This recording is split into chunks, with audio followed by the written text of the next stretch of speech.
Take me to church, I worship like a dog at the shrine of your lies. I tell you my sins and you can sharpen your knife. Offer me that death is dead, the good God, let me give you my life. Take me to church, I worship like a dog at the shrine of your lies. I tell you my sins and you can sharpen your knife. Offer me that death is dead, the good God, let me give you my life. Hello, welcome to Choice Conversations. I'm your host, Chris Stefanik. Today I welcome back Antony Sammeroff. Anthony, how you doing? Yeah, I'm doing really well. Thank you for agreeing to indulge me a fourth time on Choice Conversations. I always really like being on your show. Oh, it's absolutely my pleasure. So today, we've been talking about having this conversation for a long time. We're finally going to have it. We are going to talk about spirituality. So maybe, I guess we should start with what do we even define spirituality as? What is spirituality? What's your working definition? Well, I mean, I know this, it's hard to come to a definition because there's not a real consensus on it, but up until listening to Sam Harris, my interpretation of the word spirituality would simply be the proposition that people have souls. What do you think of that?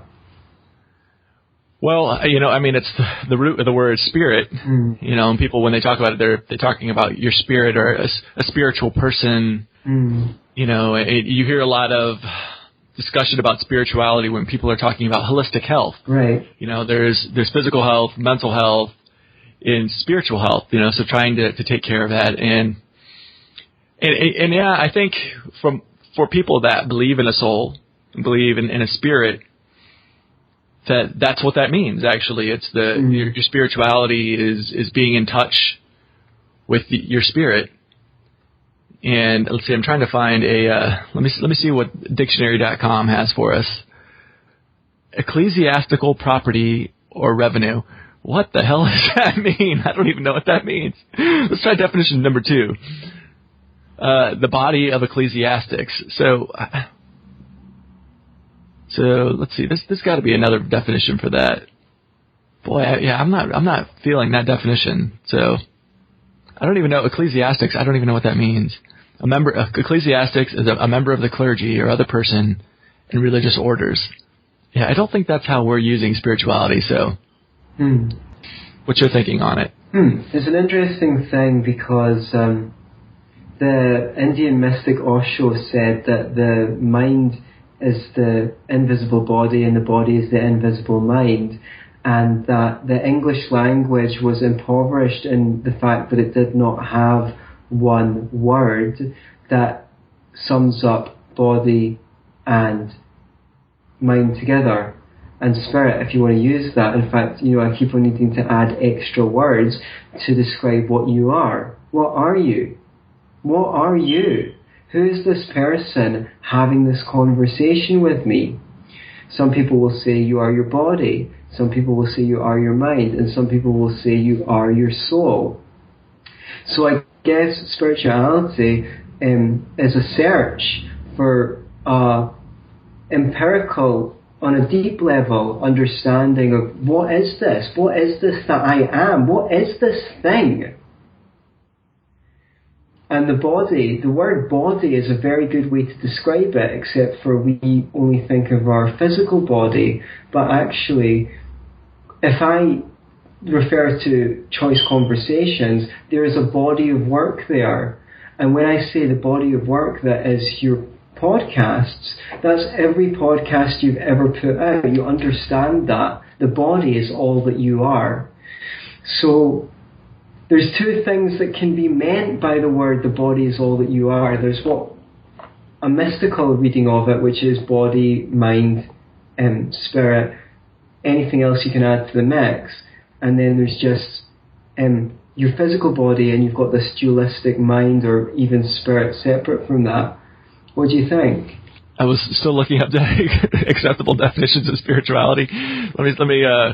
So I spaced out towards the end. So let me think. I think what you were saying is basically spirituality is the area where the mind and the body come together. Because people like to have this false duality where there's the mind and the body, but the mind, the mind, as far as we can tell, exists inside the nervous system, most especially the brain.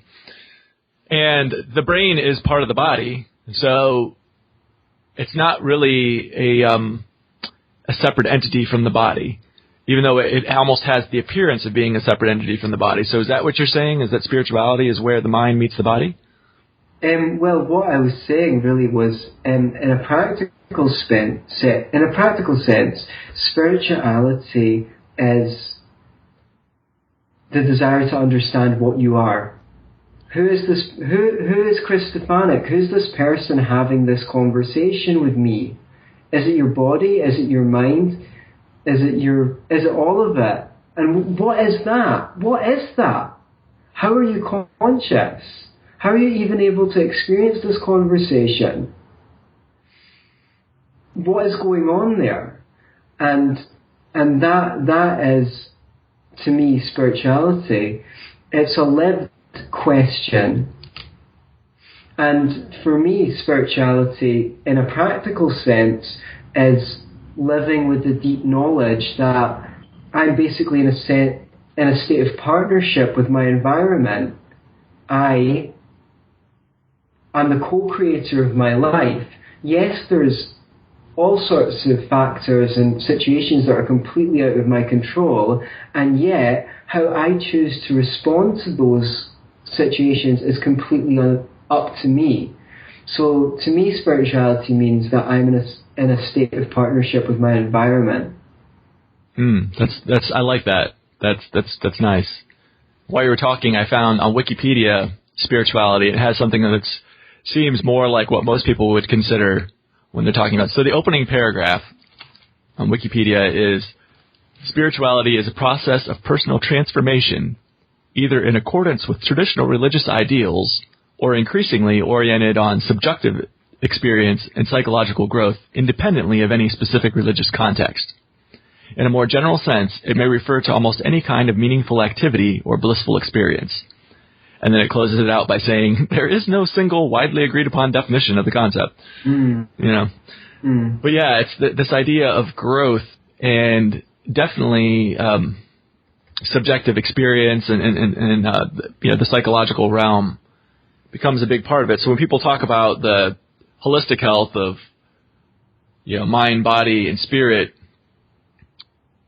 the difference between the mind and the spirit, for me, it blurs as being something separate. So it's almost the only difference would be where I would say the main difference would be where the things you're doing to work on those areas, to the exercises you're doing for personal growth.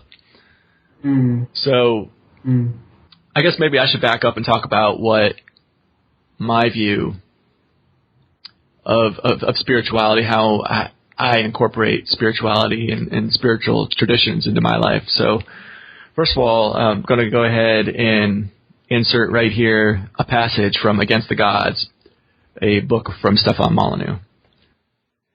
In all these phases, there is a deep and consistent sense of a vast and powerful consciousness that lies outside the ranges of our conscious ego, which contains deep, mysterious elements of eternity, which existed before us and will continue to exist after us, which informs and guides many, if not most, of our decisions, reveals its purpose and intentions through visions and dreams, frustrates our vices and supports our virtues, and responds indirectly and metaphorically to abasement and supplication. It is scarcely a novel insight to point out that our minds are divided between our conscious ego and our subconscious. Our conscious ego needs little explanation. It is the self-aware part of us that responds to willpower, focus, attention, and has direct access to the memories that we have accumulated in our lifetimes.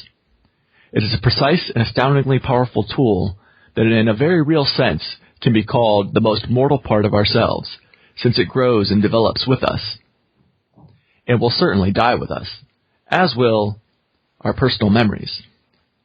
However, there exists below consciousness or surrounding consciousness, the subconscious, whose processing power dwarfs the puny efforts of our conscious mind, and which also contains an element of eternity within itself.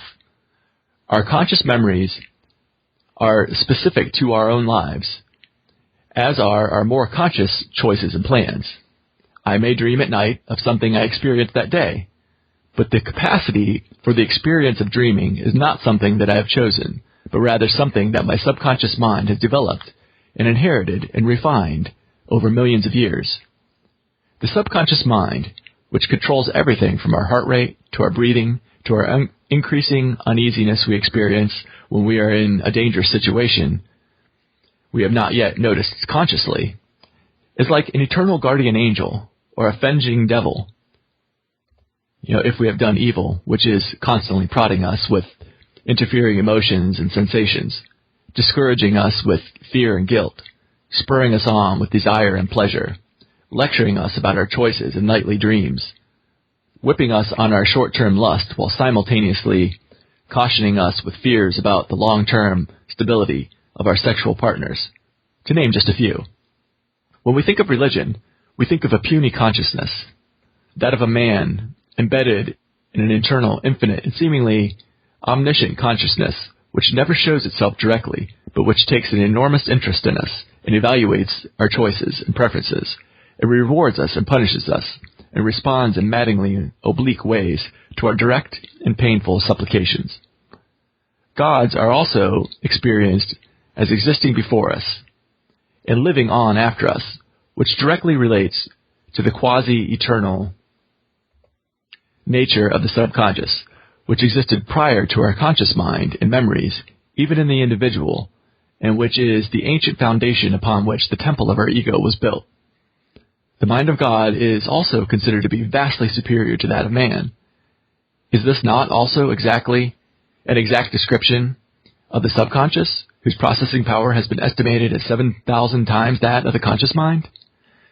Man is considered to be a creation of God, and God a deep and eternal consciousness that existed forever. Is this not an exact description of the relationship between the conscious ego and the subconscious? As a species, and in our own lives, our ego evolves out of our subconscious, which is why we cannot remember our very early years. I have an arm, which I can call my arm in a sense, but it is not really my arm, because it existed before I experienced an I. My arm preceded me, since it developed in the womb, and my ego has no part in its planning or creation, but rather my ego grew out of my body many years later. My arm, my body, my subconscious existed before me, and certainly my body will exist after me, though my ego will not be around to watch it decompose. Thus, when we say that man is created by God, what we really mean is that the ego is created by the body, which preceded the ego both individually and collectively. My arm preceded my consciousness by years, and human arms in general preceded my particular arm by millions of years. It is in this sense that we are in fact created by an eternal pattern that preceded us. However, primitively we may have anthropomorphized, that's a big word, this basic truth. The subconscious, like monotheism, also resists the imposition of a singular identity, no matter how fervently desired. The subconscious contains a vast multiplicity of alter egos, various aspects of the conscious mind, designed to fit into whatever hierarchy wraps around us in the moment, as well as the multiple alter egos of those around us, those who raised us and taught us, and perhaps harmed and abused us. All right, so thank you for indulging me while I read that lengthy passage. That was beautifully read. Well, thank you. When I first read that, I was listening to the audiobook, and I had to hit pause and just sit there and digest that for a while. And I was like, wow, this really makes a lot of sense, because I had been an atheist for some time and did not believe in a soul. And when people would talk about spirituality, I would just, my eyes would glaze over and I'd just be like, yeah, whatever. It's just mumbo jumbo, talking about the soul, whatever. It's not real. There's no evidence for that. And then I read this and I said, you know what? Wait a minute. And at this time, I was also starting to get exposed to other areas, things like the fact that faith healings often will work. Right. The fact that people's prayers will often be answered. And I'm sitting here and I'm thinking, well, how do I make sense of all of this? And I said, well, also this is extremely well documented. There's probably literally thousands of studies backing this up that placebos work to heal people. Mm. So what this is telling us is, the placebo effect or faith healings is, there is definitely a mind over matter kind of thing that can happen at the physical level with healing your body physically. But there's also a mind over matter, or just that you can harness the power of your mind. If you believe you're being healed, that you get healed, you can harness that for other areas. Like, if you believe that you're going to be successful at an endeavor, that can directly translate into you being successful at it. Just like if you believe there's no way you're going to be successful at this endeavor. Yeah.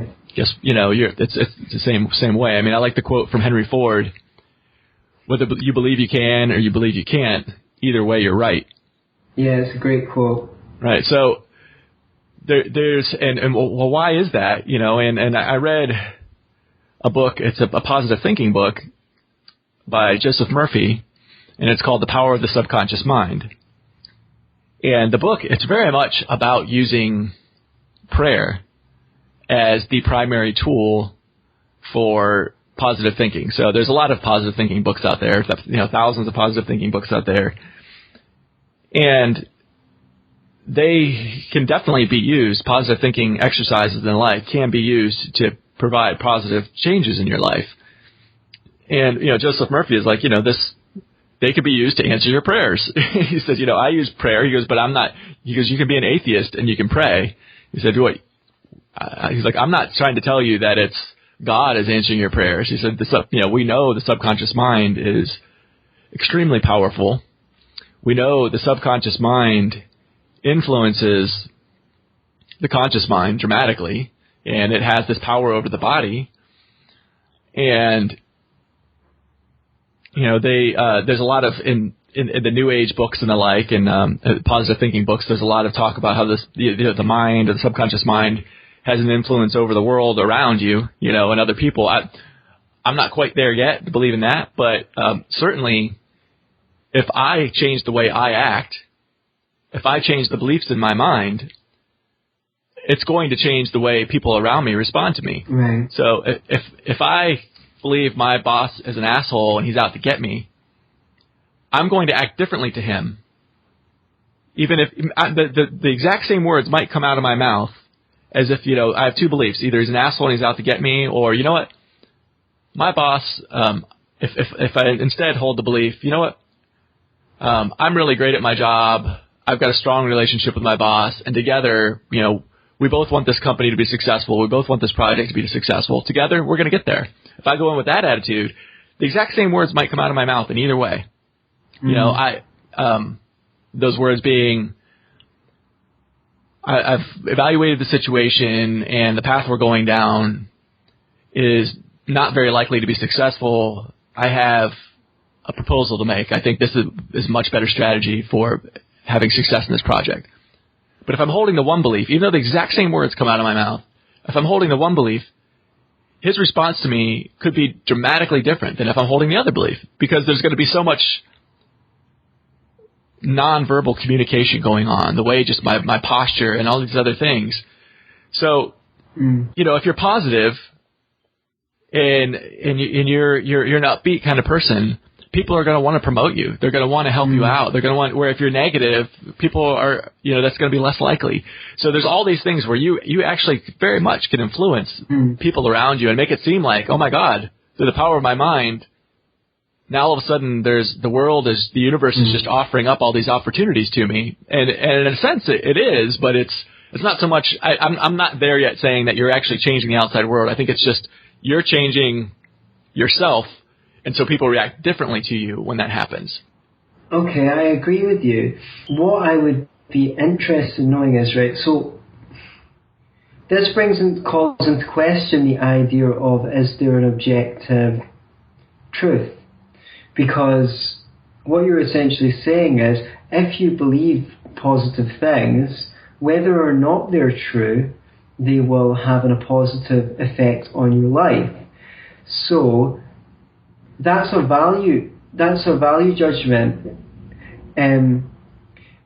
Whether there's some metaphysical law at work or it's simply mechanistic, when you approach that situation with your boss with an attitude of, well, you know, my boss has got some issues just like everyone else, but if I treat him with a person who's got basic dignity and deserves respect like everyone else, I treat him as a challenging person who's facing challenges, I get better results. I guess you can empirically test that. The problem, or that the metaphysical interpretation of spirituality presents to the materialistic one, is what if the universe doesn't work? I'll see it when I believe it. What if the universe actually works? You'll believe it. You'll see it when you believe it.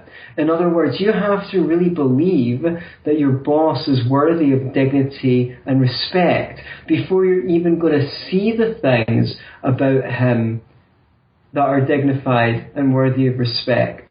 Right.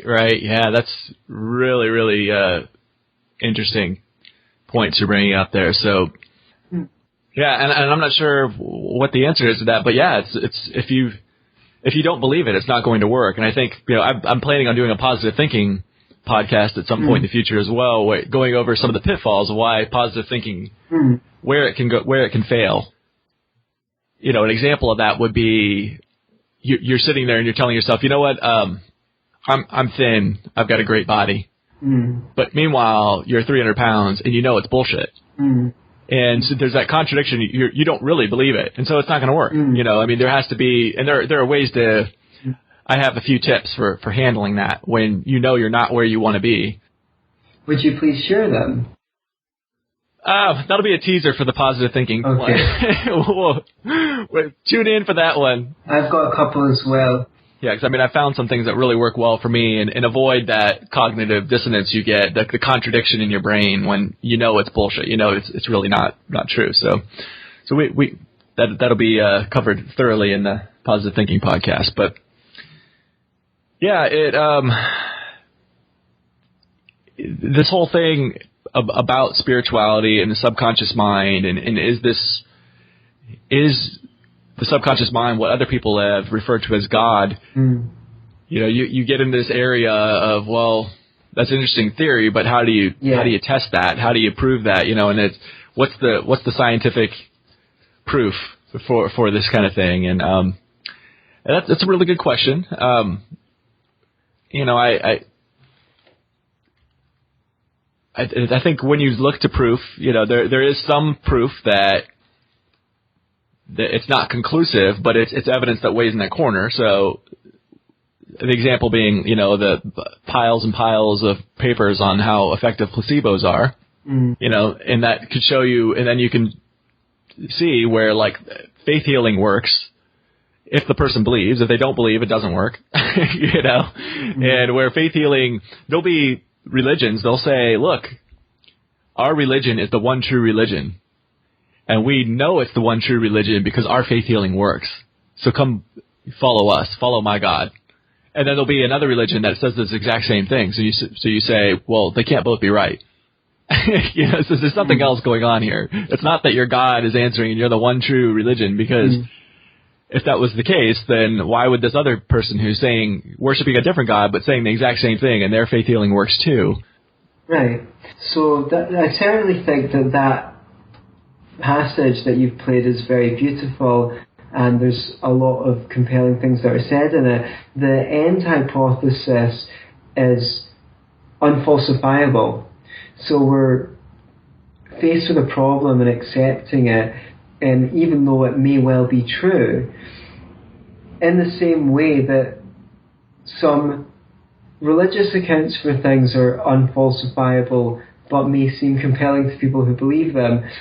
I'm sure that Steph would be raging to hear me say that. Let me put it a different way. How do you know that what you know is true?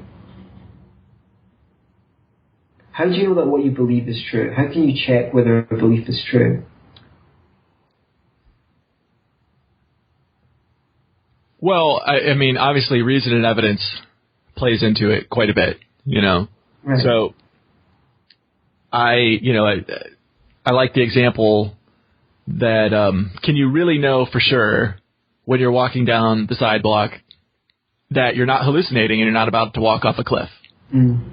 You know, maybe you're something snapped in your brain and you're totally having a hallucination right now and you're about to walk off a cliff, or the sidewalk actually ended and you're in the middle of traffic and about to get hit by a truck. How can you really know that?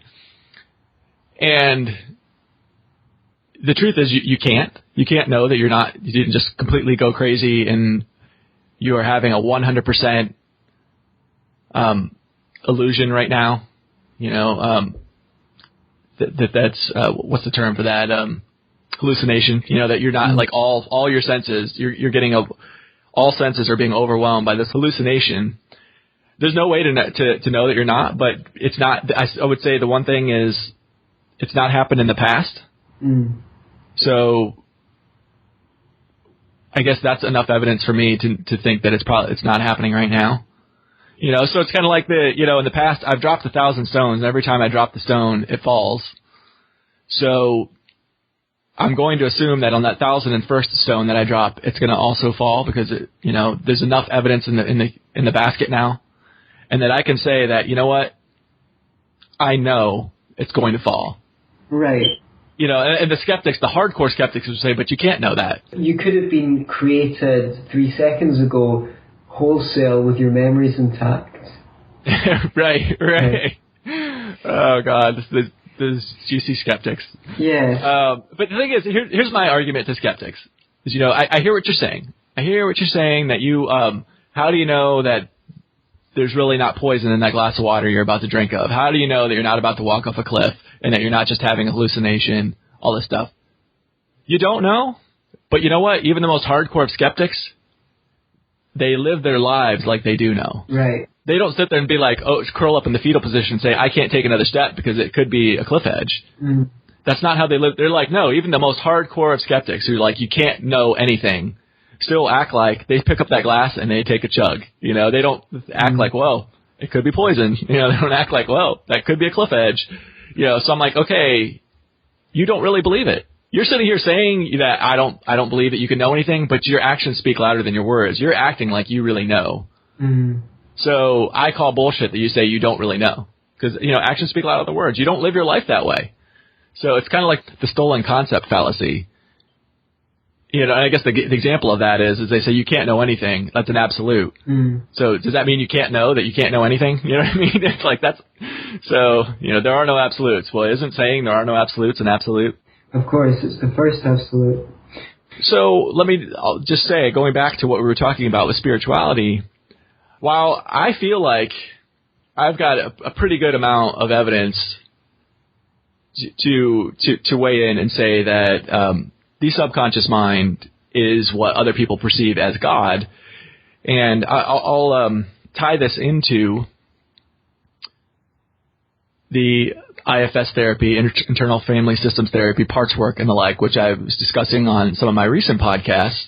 I had on Jay Early, an IFS therapist, talking about this concept, and after that, Daniel Mackler. Again, we touched on it briefly, and that is the subconscious mind, or even the conscious mind. I think both. It's more like a collection of components. You know, body, you might say. Yes, a body of it really is an internal family, and if you look at the work of, like, let's say Pete Gerlach, who's somebody who's been on my show a number of times. I believe he's been on you've interviewed him as well, Anthony. So if you look at his work, these subselves, these different parts of the personality, he actually has one whole classification of parts. So he's got, there's the child subselves, guardians, managers. He's got a whole classification, a fourth classification, which he calls higher powers. And he said, this is a part of you that, it's very wise. Some people call them guardian angels. Some people say they're inner Jesus or they're inner Buddha. And, if you listen in Buddhism, I mean, that's actually something they talk about all the time is to try to, when you're doing these spiritual practices like meditation and like is trying to connect with your inner Buddha and listening to your inner Buddha. Can you hear his voice? And all of this just says this, there's a part of your subconscious mind or even your conscious mind that takes on the aspect of like an angel or if you're somebody that believes in angels and you hear this voice of this part of your mind that Pete Gerlach labels as a higher power, that it's going to seem to you like God's talking to you or like a guardian angel is talking to you, and Pete has witnessed this so much, he's had thousands of clients. He's witnessed it so much that he's created a category, a generalization. He's like, yeah, I see this in just about all my clients. They have, they have some parts that fit this description of falling under, a higher power. So, and I've seen it in my own work. I have one, an inner Buddha, is very much, I consider through parts work can have conversations with these different parts. And I have one he's like, oh yeah, I'm that part that would be, some people would call your inner Buddha. And whenever I talk to this one, it's extremely wise, always gives me great advice. It's something you'll see this in many different practices. I mean, Tim Kelly is somebody I know. You actually turned me on to Tim Kelly. He's from the Purpose Institute or the True Purpose Institute. It's about, finding your true purpose in life. But he talks a lot about, I think he calls them trusted sources. Right. But he says, you can believe that you're talking to God or an angel or saints or something, or you can believe that you're just talking to a part, Yeah, New Agers would call it your higher self. Your higher self. And yeah, I mean, there's like so many different people out there that are all talking about the same thing. They might have different terms for it. Nathaniel Branden, who's not a new agey at all, the psychologist, is one of Ayn Rand's lovers. He's pretty big in the objectivist movement and the like. Very great psychologist. He talked about a sage self. He said, you've got a child self, a teenage self, a sage self, and I don't know if he called it the true self or not. But I mean, when he says sage self, I mean, this is this wise part inside of you, deep inside that subconscious has this ability to take in all the information around us and process it at a much higher level and see patterns and say, you know what, you're heading down a bad path with this current path, this current track you're on. You're heading down a bad path. You're going to wreck your life. You're not communing with me through meditation and the like. So I'm going to send you a dream about it, and hopefully that'll get your attention or whatever. Right.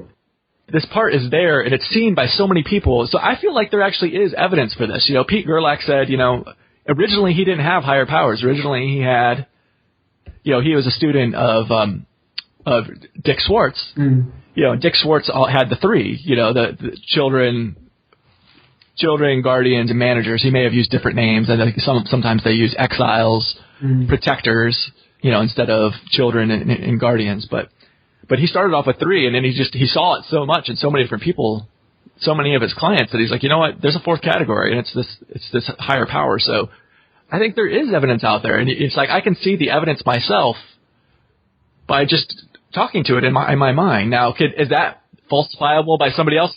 Are you trying to convince yourself that you really believe in this? Because it sounds like part of you doubts it. Like it's almost too amazing to accept.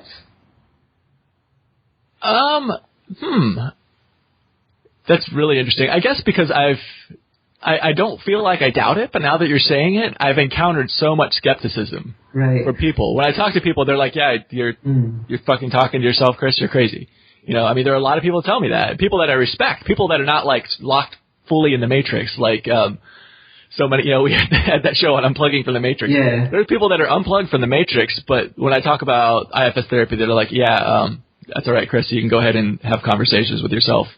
I'll be over here, Well, more's the pity for them, but you make the case so strongly, and for me, it seems self-evident if anyone talks to themselves, or evident if you talk to anyone who's talked to other people's selves in a deep and meaningful way. Mm-hmm. Yeah, that's the thing, because you can talk to somebody else's parts if you do parts work with them. Yeah, so there is an empirical test for it. I think there's a deeper question at stake which this podcast points to, which is, suppose there was something mystical or sublime about it, what would be the test? How could you test that? Whether it was just part of your unconscious mind, your body, like Stefan Molyneux says, or there was some kind of mystical interpretation, whether it's at some deep level we're all one with the universe and we can channel the wisdom of the universe through our system, or there is some nondescript creator with no particular features that dresses it up in the faith of the person who accesses that information in order to make it palatable for them with the belief systems that they have. Mm-hmm. If that was true, how would we know? Yeah, I'm not sure. I'm not sure what that test would be, and I've reached the point where, to me, it really doesn't matter. To me, the end result doesn't work. Right. Yeah, for sure. The Secret. I recently watched The Secret, and it's another positive thinking book, positive thinking documentary, and they talk about it being the universe. If you could change the universe with your thoughts, But then they say after that, they're like, if you want to think it's God or you want to think it's the universe, you just want to think it's all the subconscious mind, it really doesn't matter how it works. What matters is it works. And they said, so you don't have to understand how electricity works to be able to flip a light switch and turn the light on in the room. So you could have no idea how electricity works. A 3-year-old child goes over and grabs the remote and turns on the TV, or flips the light switch and the lights come on.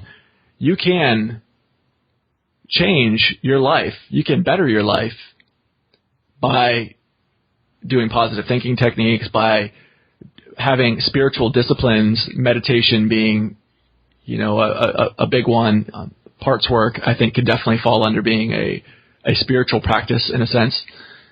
There are many things you can do, yoga and the like, that you can change your life and really have a positive impact and bring more happiness to your life, bring more success to your life in virtually any area of your life by doing these spiritual disciplines. And if it works, do we need to know why it works?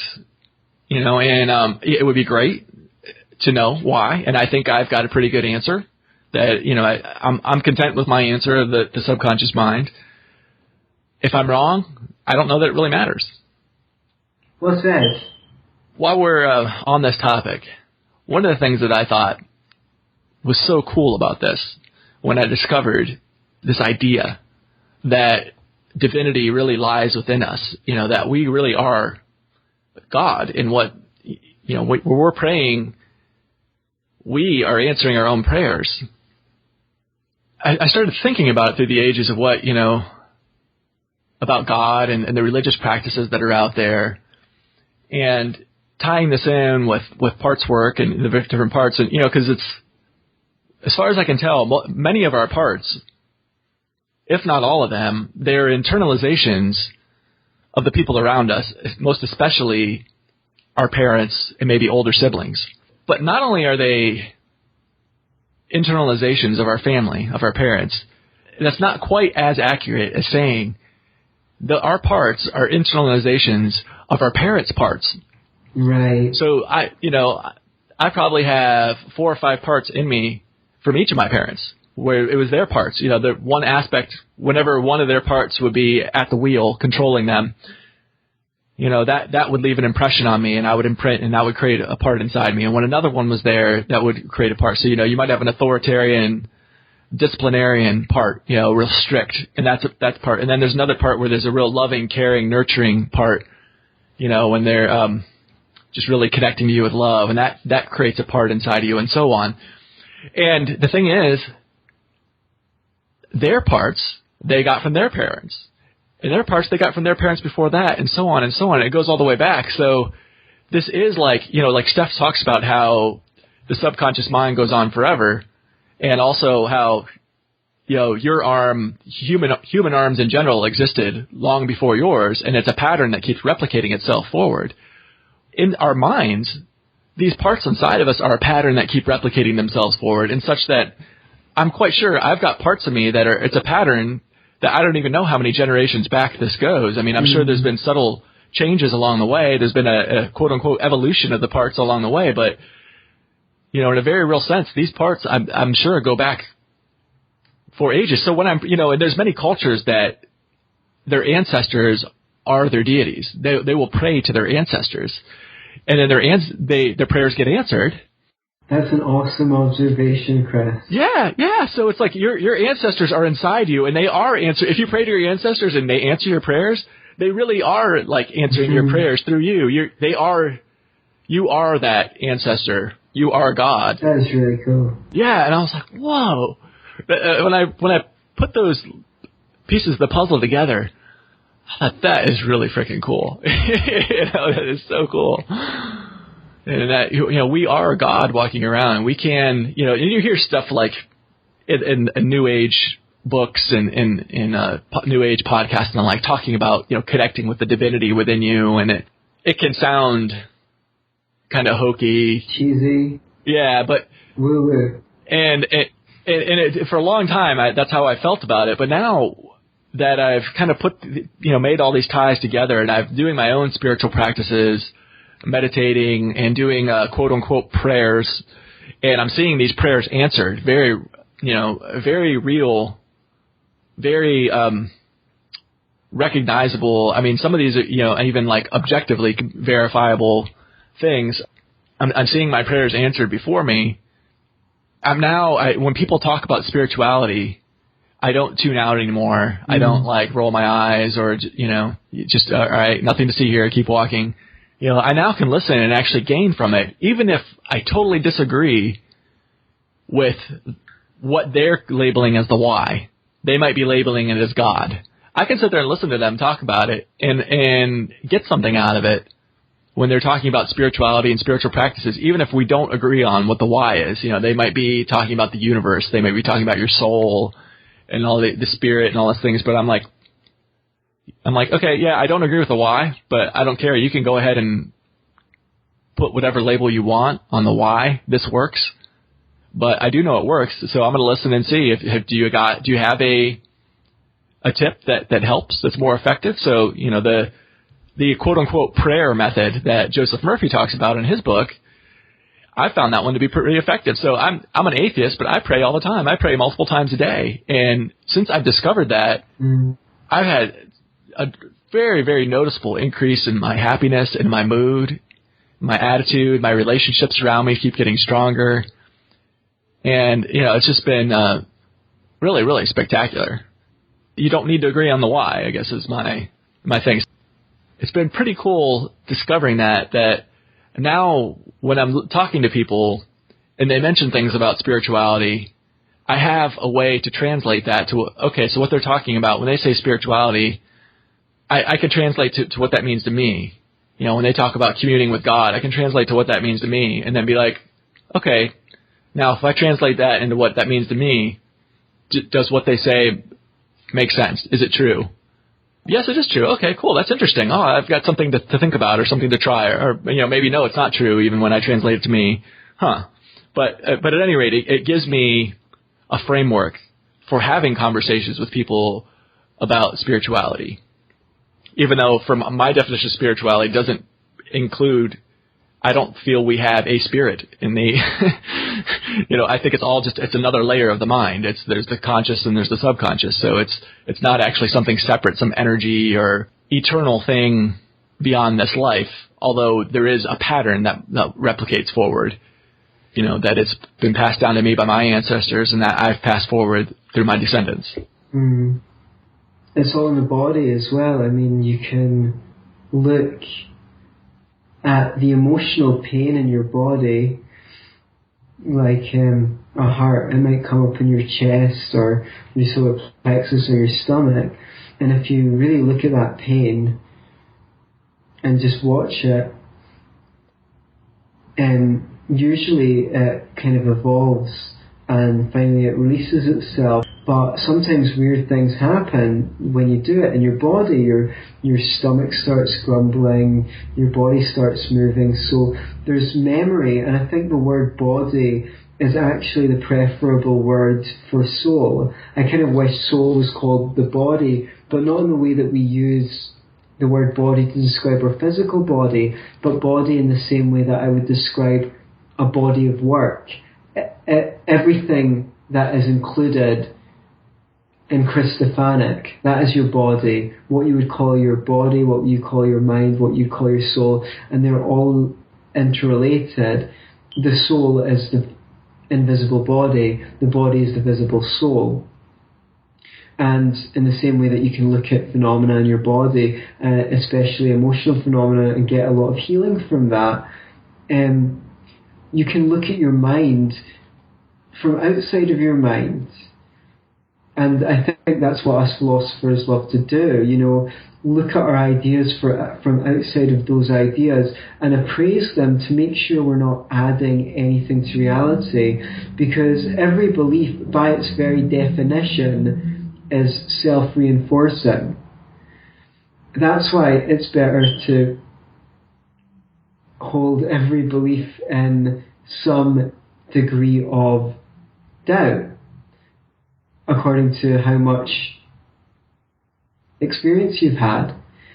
But first-hand experience is the mother of true knowing. As you know, I teach communication skills. I help people overcome their own limiting beliefs and various things like that. In my practice, I just serve people in whatever I can. For an hour, my job is just to give them of myself, all I have to give them. If that's to give them a sensitive ear, then that's mostly what I'll do. If they need something from my experience, then I'll share that. But fundamentally, if they don't take my experience when I share it with them and apply the lessons of that in their own life, they don't really know whether anything I'm teaching them is true.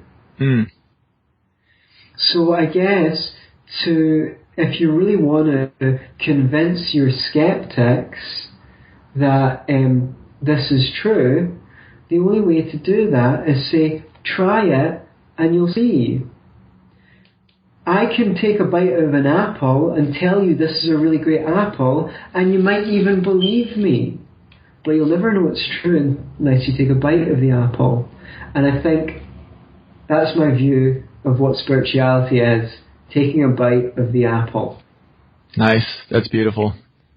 Yeah, talking to skeptics, I have said to them, I'm like, what do you have to lose? And by just trying. I gave the analogy, I'm like, what I'm telling you is there could be something under that rock over there.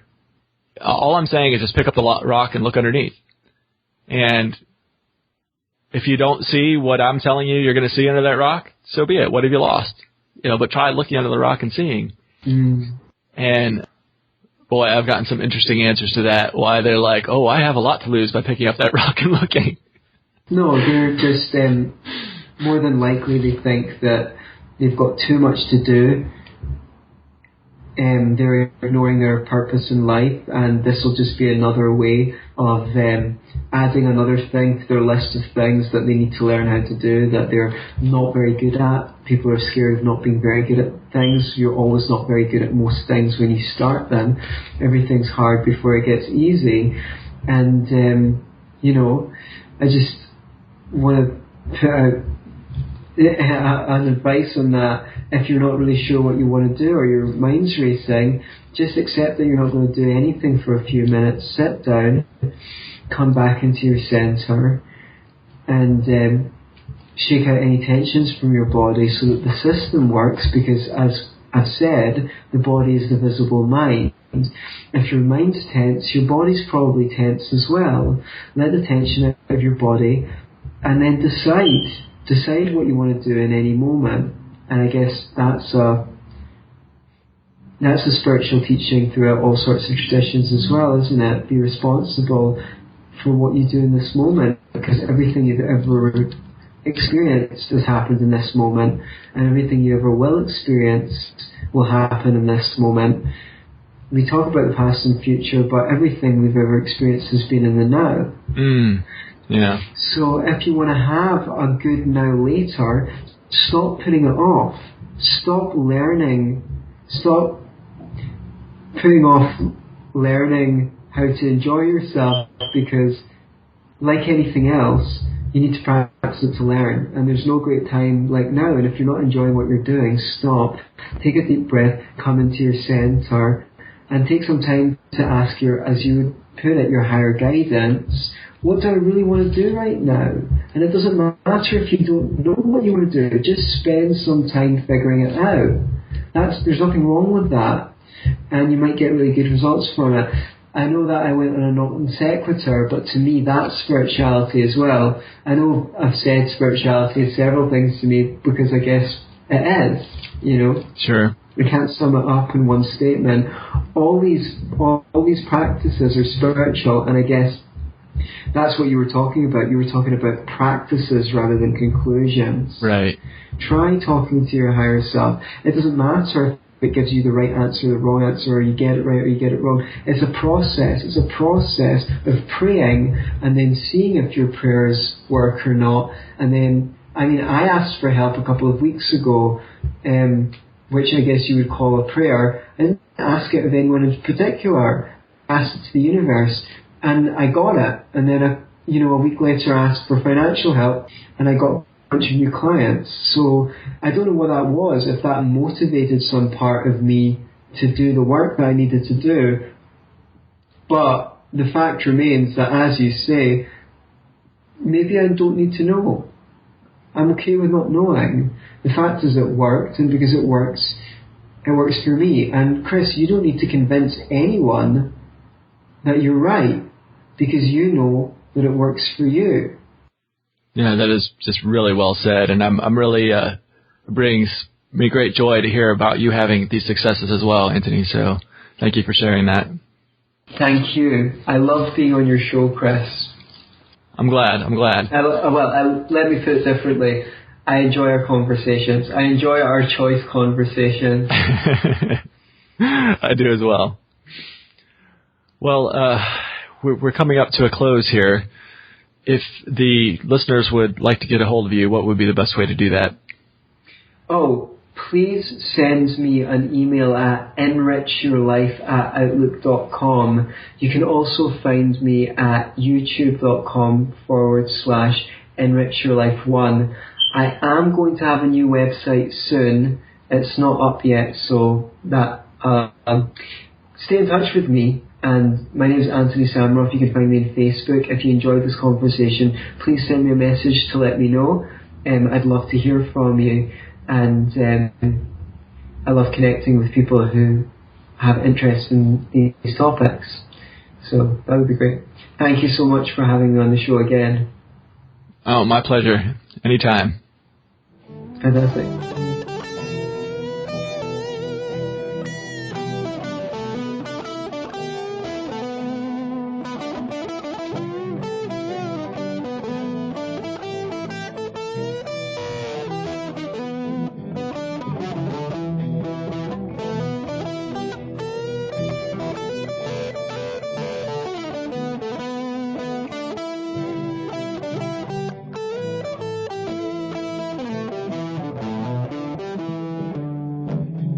Masters or kings, when the ritual begins.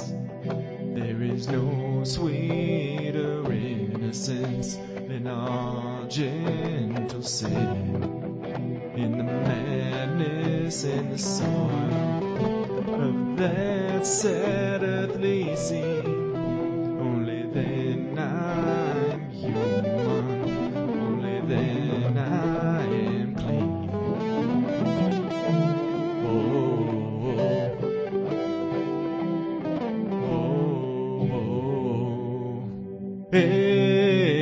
Amen, amen, amen. Take me to church, I'll worship like a dog at the shrine of your lies. I tell you my sins and you can sharpen your knife. Offer me that deathless death, the good God, let me give you my life. Take me to church, I worship like a dog at the shrine of your lies. I tell you my sins and you can sharpen your knife. Offer me that deathless death, the good God, let me give you my life.